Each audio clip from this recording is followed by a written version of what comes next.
ओम श्री परमात्मने नमः।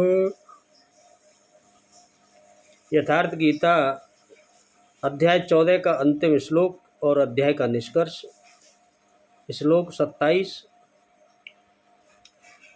ब्राह्मणं हि प्रतिष्ठाहम् अमृतस्य अव्ययस्य च शाश्वतस्य धर्मस्य शुकस्य एकांतिकस्य च।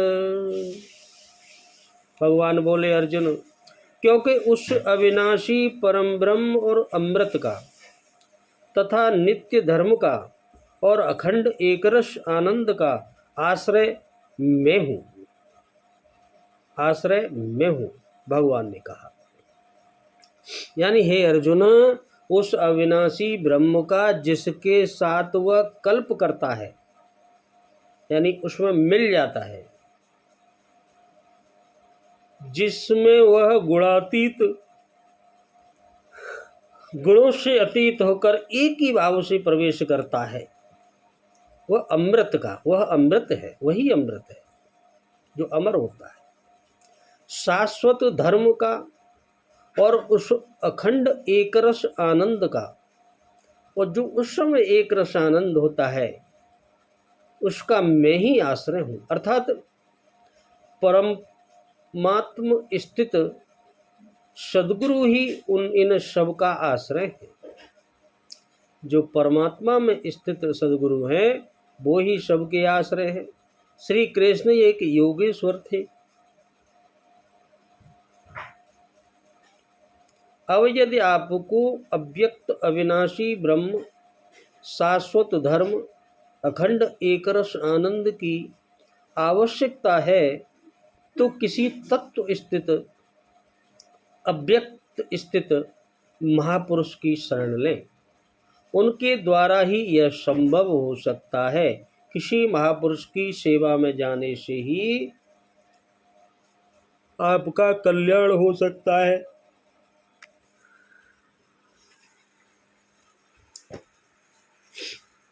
ब्राह्मण पद के साथ अव्यस्य विशेषण देने का क्या अभिप्राय है? और उस ब्रह्म की प्रतिष्ठा में हूँ, इसका कथन कहने का क्या भाव है?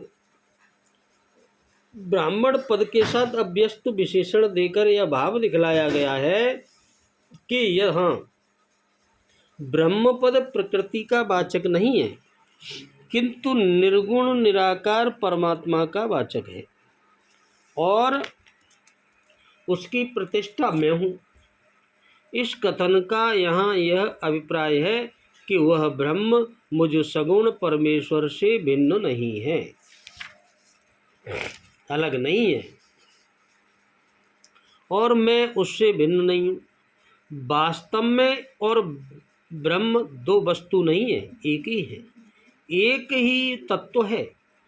अतः पिछले श्लोक में जो ब्रह्म की प्राप्ति बतलाई गई है वह मेरी ही प्राप्ति है, क्योंकि वास्तव में एक परम ब्रह्म परमात्मा के ही अधिकारी भेद से उपासना के लिए भिन्न भिन्न रूप बतलाए गए हैं। उनमें से परमात्मा का जो मायातीत अचिंत्य मन वाणी का अविषय निर्गुण रूप है वह तो एक ही है, परंतु सद्गुरु रूप के साकार और निराकार ऐसे दो भेद हैं। जिस स्वरूप से यह सारा जगत व्याप्त है, जो सबका आश्रय है, अपनी अचिंत्य शक्ति से सबका धारण पोषण करता है, वह तो भगवान का सगुण अव्यक्त यानी निराकार रूप है। जैसे श्री शिव, श्री विष्णु, श्री राम, श्री कृष्ण आदि भगवान के साकार रूप हैं। भगवान ने साकार में वह रूप धारण किए हैं, तथा यह सारा जगत भगवान की विराट स्वरूप है। अमृतस्य पद किसका वाचक है और अमृत की प्रतिष्ठा में हूँ, इसका क्या भाव है? अमृतस्य पद जिसको पाकर मनुष्य अमर हो जाता है उसे अमृत कहते हैं। अर्थात जन्म मृत्यु रूप संसार से सदा के लिए छूट जाता है, वही अमृत है। उस ब्रह्म का ही वाचक है। उसकी प्रतिष्ठा अपने को बतलाकर भगवान ने यह दिखलाया कि वह अमृत भी मैं ही हूँ। अतः इस अध्याय के 20वें श्लोक में और 13वें अध्याय के 12वें श्लोक में जो अमृत की प्राप्ति बतलाई गई है वह मेरी ही प्राप्ति है। शास्त्रस्व विशेषण सहित धर्मस्य पद किसका वाचक है? और भगवान का अपने को ऐसे धर्म की प्रतिष्ठा बतलाने का क्या अभिप्राय है जो नित्य धर्म है? 12वें अध्याय के अंतिम श्लोक में जिस धर्म को धर्म्यामृत नाम दिया गया है तथा इस प्रकरण में जो गुणातीत गुणों से अतीत के लक्षणों के नाम से वर्णित हुआ है उसका वाचक यहाँ शास्त्र विशेषण सहित धर्मस्य पद है।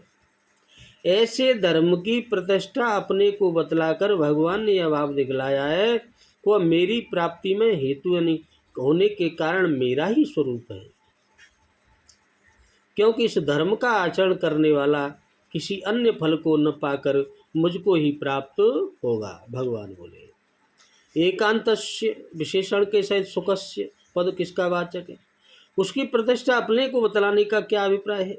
जैसे 5वें अध्याय के 21वें श्लोक में जो अच्छे सुख के नाम से और 6ठे अध्याय के 21वें श्लोक में आत्यंतिक सुख के नाम से और 28वें श्लोक में अत्यंत सुख के नाम से कहा गया है, उसी नित्य परमानंद का वाचक यहाँ एकांतिकस्य विशेषण सहित सुखस्य पद है। उसकी प्रतिष्ठा अपने को बतलाकर भगवान ने यह भाव दिखलाया है वह नित्य परमानंद मेरा ही स्वरूप है, मुझसे भिन्न कोई अन्य वस्तु नहीं है, अतः उसकी प्राप्ति मेरी ही प्राप्ति है। भगवान बोले।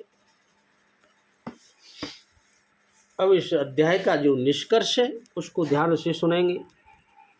इस अध्याय के आरंभ में योगेश्वर श्री कृष्ण ने कहा, अर्जुन ज्ञानों में भी अति उत्तम परम ज्ञान को मैं तेरे लिए फिर कहूँगा, जिसे जानकर मुनिजन उपासना के द्वारा मेरे स्वरूप को प्राप्त होते यानी मेरे जैसे हो जाते हैं। फिर सृष्टि के आदि में यानी कल वे जन्म नहीं लेते, कभी जन्म नहीं लेते, किंतु शरीर का निधन तो होना ही है।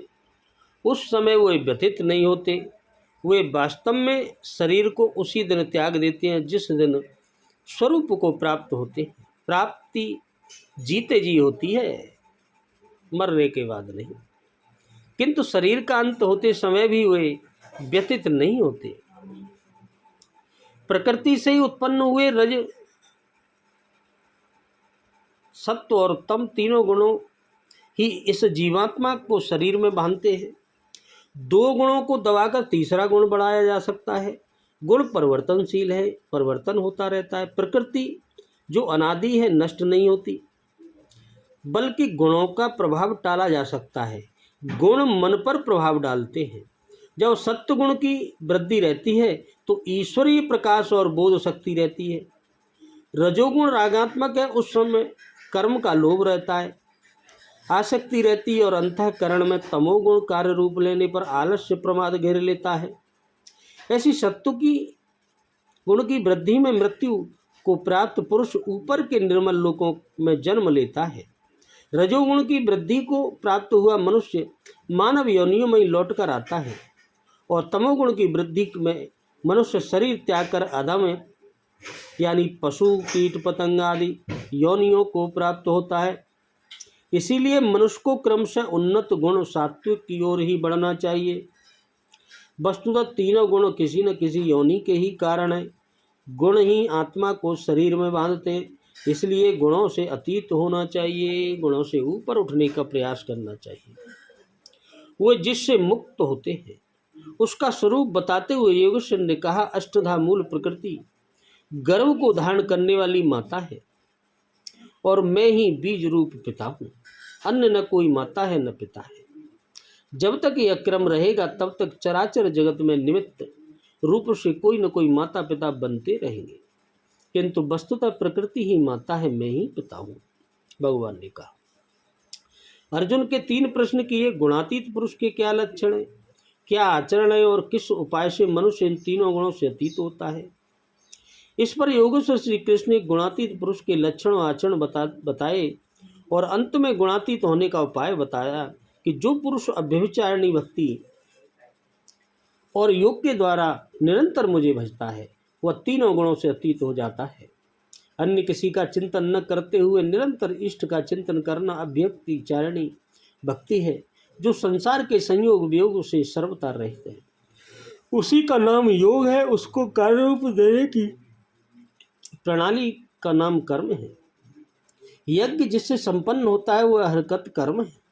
अव्यभिचारिणी भक्ति द्वारा उस नियत कर्म के आचरण से ही पुरुष तीनों गुणों से अतीत होता है और अतीत होकर ब्रह्म के साथ एक ही भाव के लिए पूर्ण कल्प को प्राप्त होने के लिए योग्य होता है। गुण जिस मन पर प्रभाव डालते हैं उसके विलय होते ही ब्रह्म के साथ एक ही भाव हो जाता है। यही वास्तविक कल्प है। अतः बिना भजन किए कोई गुणों से अतीत नहीं होता। अंत में योगेश्वर श्री कृष्ण निर्णय देते हैं, वह गुणातीत पुरुष जिस ब्रह्म के साथ एक ही भाव में स्थित होता है उस ब्रह्म का अमृत तत्व का, शाश्वत धर्म का और अखंड एक रसानंद का मैं ही आश्रय हूँ, अर्थात प्रदान करता हूँ। अब तो श्री कृष्ण चले गए, अब वह आश्रय तो चला गया, तब तो संशय की बात है वह आश्रय अब कहाँ मिलेगा। लेकिन नहीं, श्री कृष्ण ने अपना परिचय दिया कि वे एक योगी थे, स्वरूपस्तु महापुरुष थे। शिष्यस्तेष्य हम स्वादिमा त्वाम प्रपन्नम। अर्जुन ने कहा प्रभु मैं आपका शिष्य हूँ, आपकी शरण हूँ, मुझे संभालिए। स्थान स्थान पर श्री कृष्ण ने अपना परिचय दिया, स्थिति प्रज्ञ महापुरुष के लक्षण बतलाए और उनसे अपनी तुलना की। अतः स्पष्ट है कि श्री कृष्ण एक महात्मा योगी थे। अब यदि आपको अखंड एक रस आनंद, शाश्वत धर्म अथवा अमृत तत्व की आवश्यकता है तो इन सब की प्राप्ति के स्रोत एकमात्र सद्गुरु हैं। सीधे पुस्तक पढ़कर इसे कोई नहीं पा सकता। जब वही महापुरुष आत्मा से अभिन्न होकर रथी हो जाते हैं तो शनै शनै यानी धीरे धीरे अनुरागी को संचालित करते हुए उसके स्वरूप तक उनमें वे स्वयं प्रतिष्ठित हैं, पहुंचा देते हैं। वही एकमात्र माध्यम है। इस प्रकार योगेश्वर श्री कृष्ण ने अपने को शव का आश्रय बताते हुए 14वें अध्याय का समापन किया, जिसमें गुणों का विस्तार से वर्णन है। इस प्रकार श्रीमद् परमहंस परमानंद के शिष्य स्वामी अणगणानंद कृत श्रीमद् भगवत गीता के भाष्य यथार्थ गीता में गुणत्रय विभाग योग नामक 14वें अध्याय पूर्ण होता है। हरि ओम तत्सत।